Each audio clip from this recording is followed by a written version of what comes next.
What is up, guys? Randomonium here, and we have 1 week left in the summer split. So I want to do this video to break down how your favorite teams can make the playoffs and how each one of your favorite teams can make worlds once the playoff ends. So I'm going to break down all of the standings, all of the matchups. I'm going to tell you what all the rules are regarding the playoffs, regarding which teams are going to make Worlds based off the championship points and how the seeding is going to work at Worlds, because there are some MSI implications that a lot of people haven't talked about that have really huge implications that you guys may not know about. So I'm going to go over all of that stuff in this video. So first, starting off with North America. So at the top in North America right now, we have TSM and Immortals. They have secured buys in the first round of the playoffs. So they are automatically going to make it into the semifinals. It's just a question of who's going to be the number one team in NA now. Cloud9, CLG, and Liquid have guaranteed a playoff spot. However, they will be playing in the quarterfinals. They will not get a bye. And it's just a question of who's going to be, the number 3 seed vice the number 5 seed. Envy right now is projected to make the playoffs. However, it is possible for Apex to knock them out if Envy plays really poorly this week and Apex plays out of their mind this week. Phoenix One, NRG, and Echo Fox are statistically eliminated. There is no way for them to make the playoffs. Now they're just playing for pride this week. So I'm definitely actually interested in their games because you're probably going to see some pretty cool picks come out in the Phoenix One, NRG, and Echo Fox game. So I'm definitely excited for that. So for TSM and Immortals, they're both currently 15-1. So assuming the TSM and Immortals win their other matches this week, that means that the winner of the TSM versus Immortals game this week will secure first place. So very important match this week. This is pretty much winner takes all, gets that first place seed, which is really important because the first place team always gets the favored matchup in the semifinals. So, for example, if the number 6 team upsets the number 3 team in the quarterfinals, then the first place team gets the 6th place team in their semifinal matchup. But if the number 3 team wins the 3rd place versus 6th place matchup, then the number 2 team plays the number 3 team. So the first place team always gets the better end of the bargain. So you want to be in first place. So it's very important, this matchup this week. Moving on to Cloud9, CLG, and Liquid. So because CLG beat Liquid last week, there is a possibility of a 3-way tie if Team Liquid beats Cloud9 this week. If Team Liquid beats Cloud9 this week, then all 3 teams will wind up with an 11-7 record, assuming there aren't any other crazy upsets.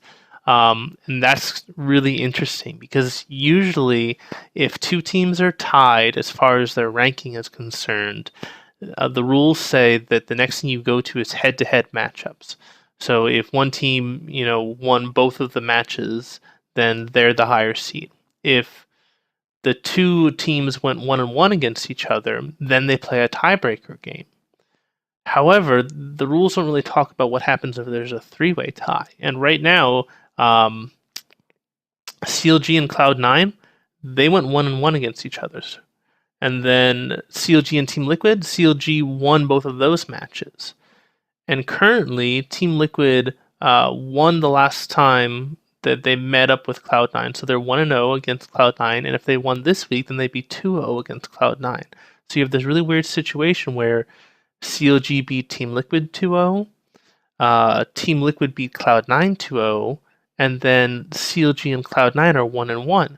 So the real question is, well, how do you decide which is the number 3 team then, or the number 4 team, and the number 5 team? So that's my question for you guys this week is, if this happens, if we have a 3-way tie, what do you guys think is the fair way to resolve this tiebreaker? I personally think that the teams should play a kind of round robin where each team plays each other once, and whoever does the best, that's the number 3 team. However, that's a lot of extra matches that need to be, shoutcasted and all that stuff. So I'm not sure if Riot wants to go down that route or if they want to, dig deep into their rulebook and find a way to determine who the number 3 seed is. But I'm definitely really interested with this. I'm going to be looking at the Team Liquid Cloud9 match very closely, and I'm definitely going to be rooting for that 3-way tie because I want to see those tiebreakers. All right, so Envy in the number 6 spot. They can secure their number 6 spot. They can secure a berth in the playoffs if they win one of their games this week. They don't have to win both. They just have to win one. So they either have to beat Phoenix or they have to beat Echo Fox, and they will guarantee their spot in the playoffs. Conversely, Apex has to win both of their games against Team Liquid and CLG, so 2 upsets, and they need to have Envy lose both of their games in order to make the playoffs. So while it's statistically possible for Apex to make the playoffs, it is not probable right now. Moving on to Europe. G2 and Splyce are currently number 1 and number 2. It looks like they are most likely going to keep those number 1 and number 2 spots and get the buys into the semifinals. Giants and Fnatic are guaranteed playoff spots. However, they're most likely going to not get a bye in that first round. They're going to have to play a quarterfinals match. H2K and Unicorns of Love are projected to make the playoffs in the number 5 and number 6 spot. However, it is possible if they play poorly for either Schalke or Vitality to take their spot away from them. And then Origin and Roccat, both those teams are statistically eliminated. There's no way that they can make the playoffs. So once again, they're playing for pride, and I'm definitely looking for Origin and Roccat to bust out some cool picks.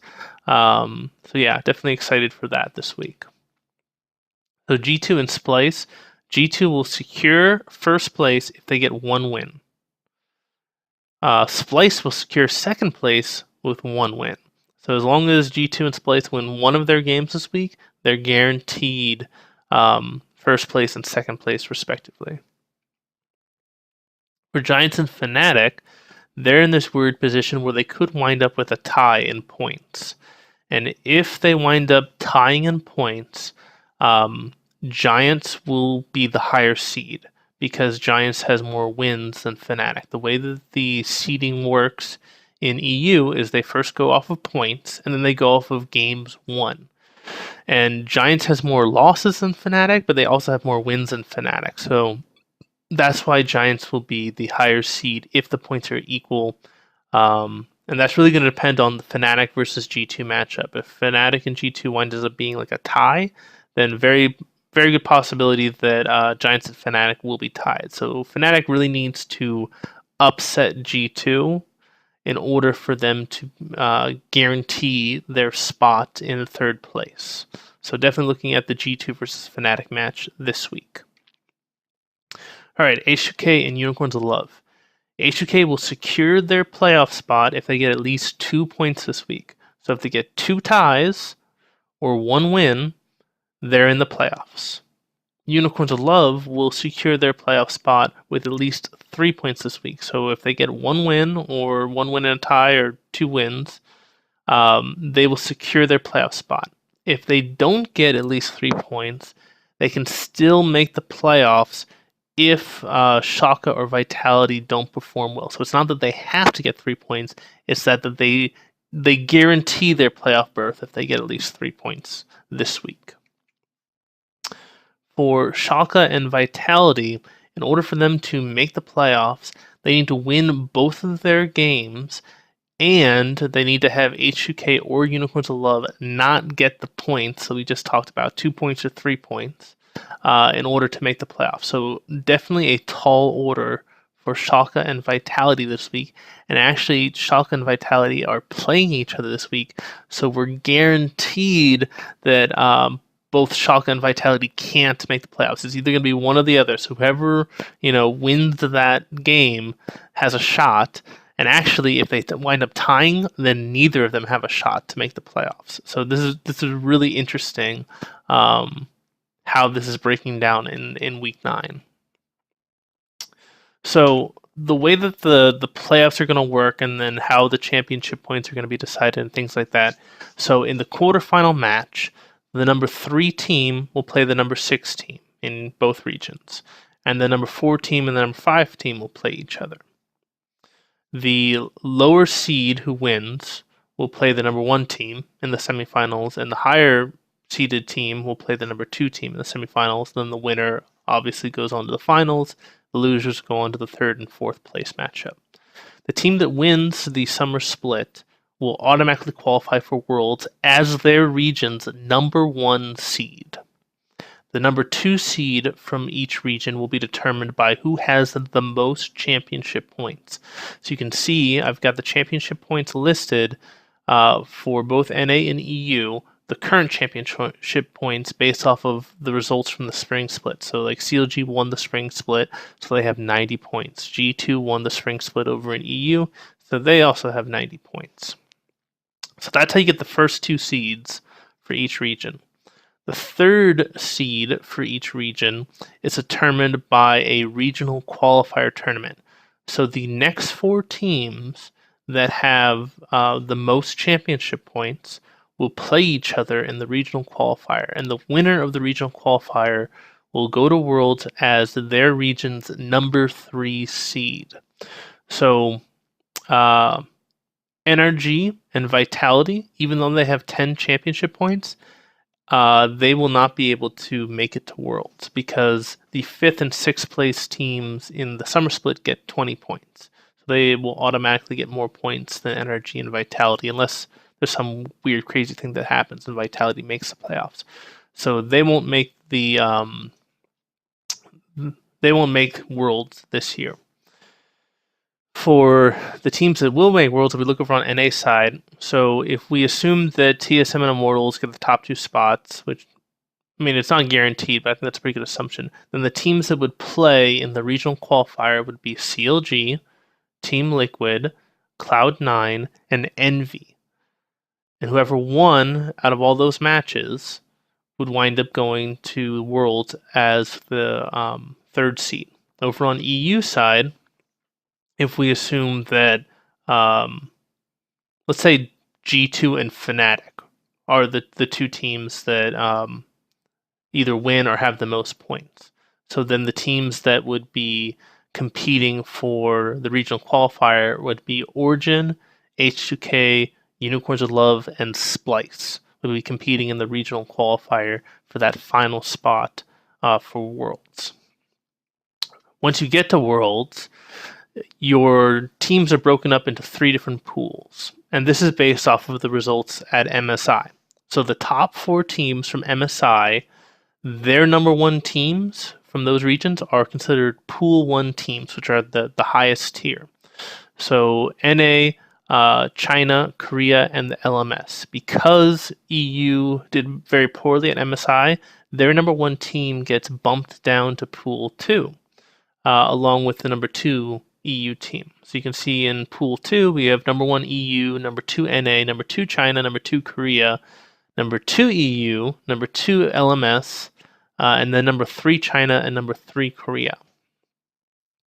Pool 3 are the final 4 teams, and that's going to be number 3 NA, number 3 EU, and the 2 international wildcards, which are determined from the wildcard tournament. You know, the teams from Turkey and South America and all the other parts around the world that don't really have a unified region, they play in a tournament, and the top 2 teams get to go to Worlds. So very cool stuff. So once we have all the teams in the different pools, we break those teams up into 4 groups. And each group is made up of 1 Pool 1 team, 2 Pool 2 teams, and 1 Pool 3 team. And the teams for each group are determined completely randomly. However, there are certain rules, and the big one is that each group may only have 1 team from a given region in their group. So, for example, you couldn't have the number 1 team from NA and the number 2 team from NA both in the same group. So if that winds up happening, like if we, this is a hypothetical Worlds draw that we could have. So we drew the number 1 NA team, they went into Group A, and then we went around and we started drawing Pool 2 teams, and we drew the number 2 NA team to go to Pool A. They can't go to Group A, rather. They would have to go to Group B. and then so on and so forth. So this is just a hypothetical way that the drawing could work, but you can see how it breaks down. So every single group will have 4 regions represented in their group, and there are the 6 regions total. So I hope that makes sense. Once the group stage, so the way the group stage will work is that every single team plays each other in the group twice, and the top 2 teams wind up going to the knockout stage, which is a single elimination best of 5 stage where they just keep playing each other, in a normal bracket fashion until you've got a winner. So I hope that makes sense for you guys as far as Worlds are concerned. For those of you who haven't watched Worlds before, it's really exciting. It's really interesting to see, especially like the regional qualifier tournament, to see who's going to get that 3rd place spot. It's really fun watching the international wildcard teams come up because they're getting a lot better, and they definitely can, upset some people in Worlds. And then it's really interesting to figure out who's going to be the top 2 teams from each group, because there is some random elements there. So sometimes you can get lucky with your group, and sometimes you get completely screwed. So yeah, it's going to be a ton of excitement this year. I'm very interested to see how, especially like the lane swap changes, are going to affect the meta. But I hope you guys enjoyed this video. If you did, give it a thumbs up. If you like the content on the channel, please subscribe. If you have a question for how the playoffs are going to work, or how Worlds is going to work, or how championship points work, or any other question relating to that, leave a comment. I will happily research it. I'll happily try to give you the best answer I can. And if I don't know what the answer is, I don't mind submitting a sport ticket to Riot to find out what the answer is. So definitely leave comments. Let me know who you think is going to make it to Worlds this split. Let me know what you think is going to happen if there's that 3-way tie in NA. I hope you guys all have a great day. This is Randomonium signing off.